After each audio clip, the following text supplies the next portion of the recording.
Hello and welcome. So in this tutorial we are going to be using a remote control, an infrared receiver, to control that set of lights that's still there from our sound sensing bouncing music bars.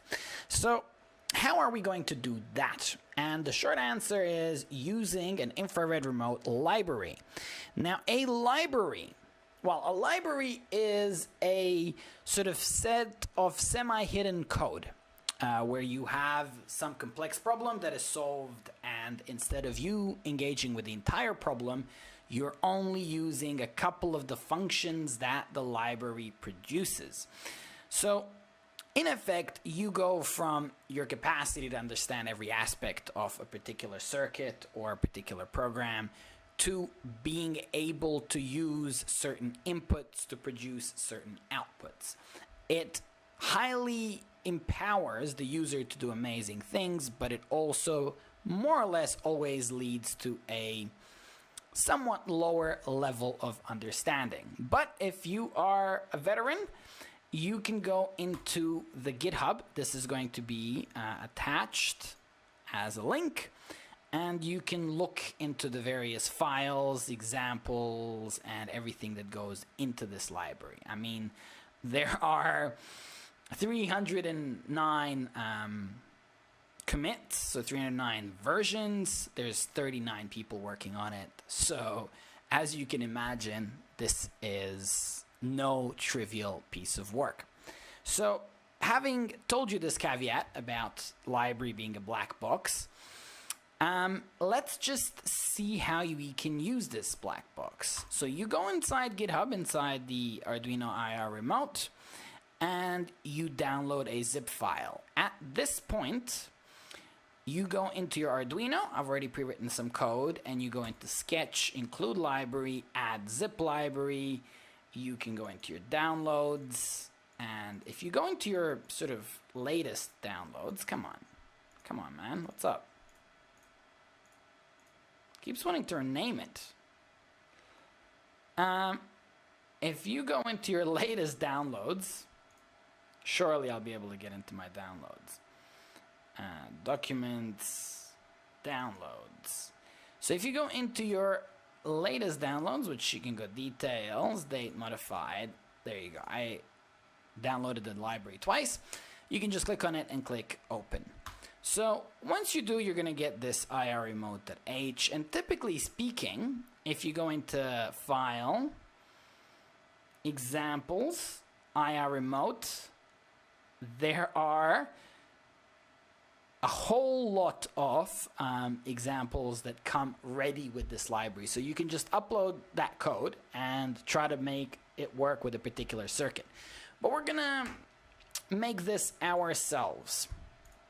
So just going back into the PJRC site, so let's walk ourselves through some basic commands, some basic functions in this library. So IRECV, this line right here, assigns a receiver pin. So we are going to receive on pin 11, and so we have already set IRECV, Arduino. So we already said IRECV pin is 11. So right here, we assign pin 11 as the receiving pin. Next up, you enable it, and we enable it inside the void setup. Next up, IRECV decode results. So this essentially creates a temporary variable called results, inside which whatever is received, a unique number, and there are multiple conventions. You can have a decimal, a hexadecimal number, and this number again is going to depend on the brand of the controller, and this library controls multiple brands. So the code results right here sets up a variable to store unique number.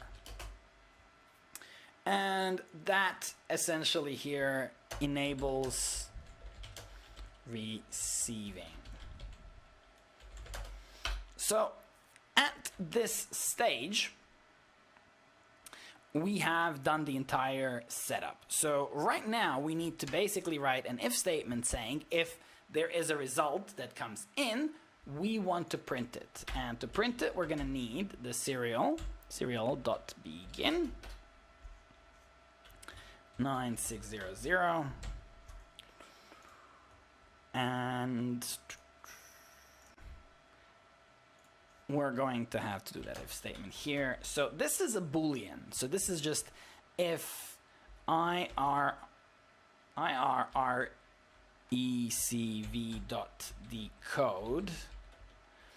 and then pointer results. So this is a true or false. If there is a result, if something's written in, then this is true. So if that is true, we can serial.println,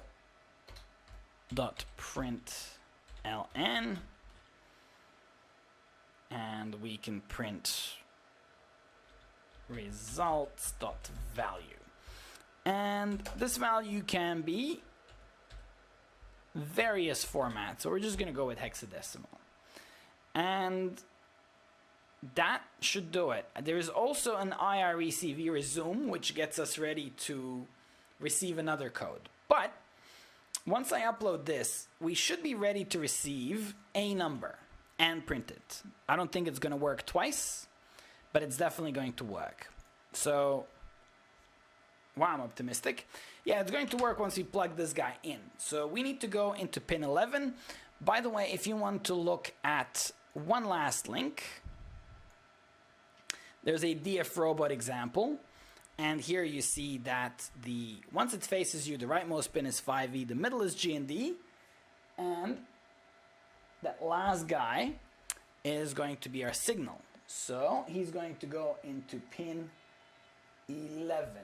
So that's going to be 13, 12, 11. Okay, so that's pretty much all the circuit. I think we're good to go to try out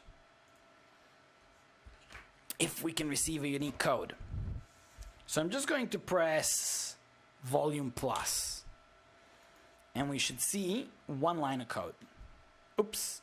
All right, we're seeing infinite lines of code. So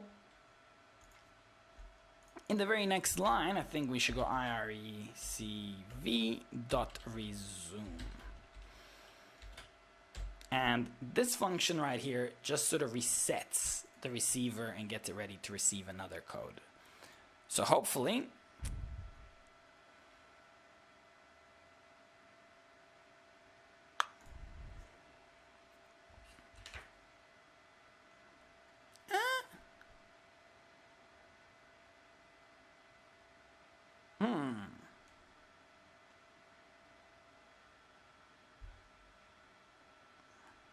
that's not working. So let's see. Perhaps, oh, we haven't really opened up that if statement, and I think this ought to do it. So Control T to format it. What happened was that these two were not inside that same if statement, and they should be. So unique number, unique number. So FFF is like probably what happens when IRECV resume gets executed. Because it literally happens if I hold the same number for a bit longer. So if I try to just press a little bit, I get a unique number every time. And if I hold for longer, I get this FFFFF. And I think FFFFF is like a 0 in hexadecimal. So, okay, I think we're good to go. I think we can, right now, just write another if statement and say if results the value is equal to something that I press. Right now, I'm just going to go with the power button. So, power button. That's the power button. FD00FF. So if results dot value double equals to that, and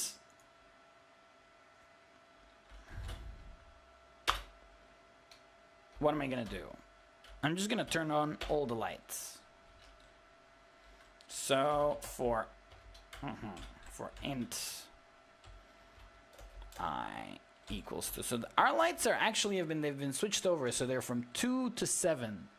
2, 3, 4, 5, 6, 7. That's 6 lights.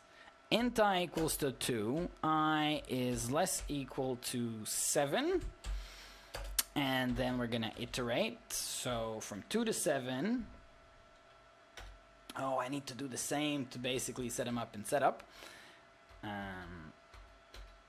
So here's my for loop. Digital right I comma high. Okay, so that's gonna turn on lights. Not really. That's gonna turn them on after I make them exist. And this is going to be, I'm just going to copy this for loop and I'm going to use it for pin mode. Pin mode, this is going to be output, and I'm going to pin mode all of these to output. And why, my man? Okay, exit status was not declared.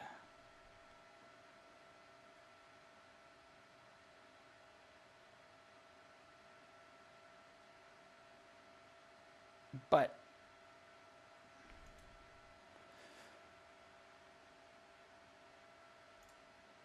results.value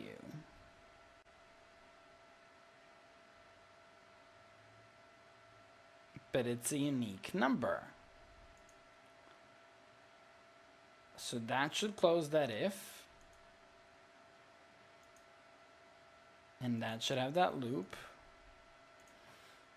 If we put quotation marks around it, or double quotation marks, I don't believe it's going to be taken in as an integer.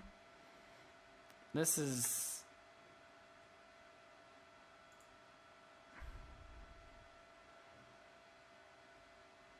yeah, this is going to work, but I don't think it's going to actually turn our lights on. So that is results.value, but it is not being read.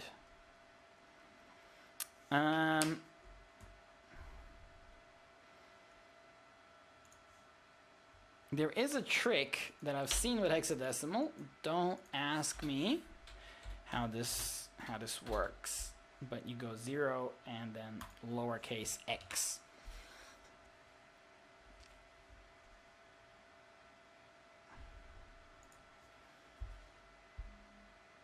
Okay, so I'm going to press the wrong button and the right button, and the lights went on. Okay, we're winning. So we can have an on button. I guess we're going to have an off button now. We're going to choose 0. So 0 is going to be our off button. And I'm just going to copy this if statement, put it there, Control T, make sure everything is formatted nicely, and I'm going to go low. So I need to actually figure out what the number for 0 is. So let's have a look. Here we go, 0. Okay, so we're going to use the 0x again.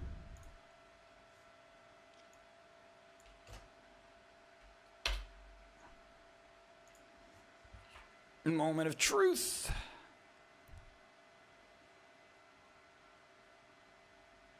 On. Oops. This should be on. And 0 should be off. works. On, off. On, off. On, off. That's a lot of fun. Okay, so there you have it. That is the most basic code for the infrared remote. In the next tutorial, I will escalate the fun.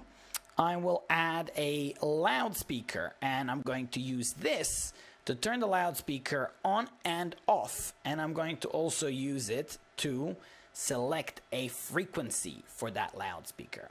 So, see you then.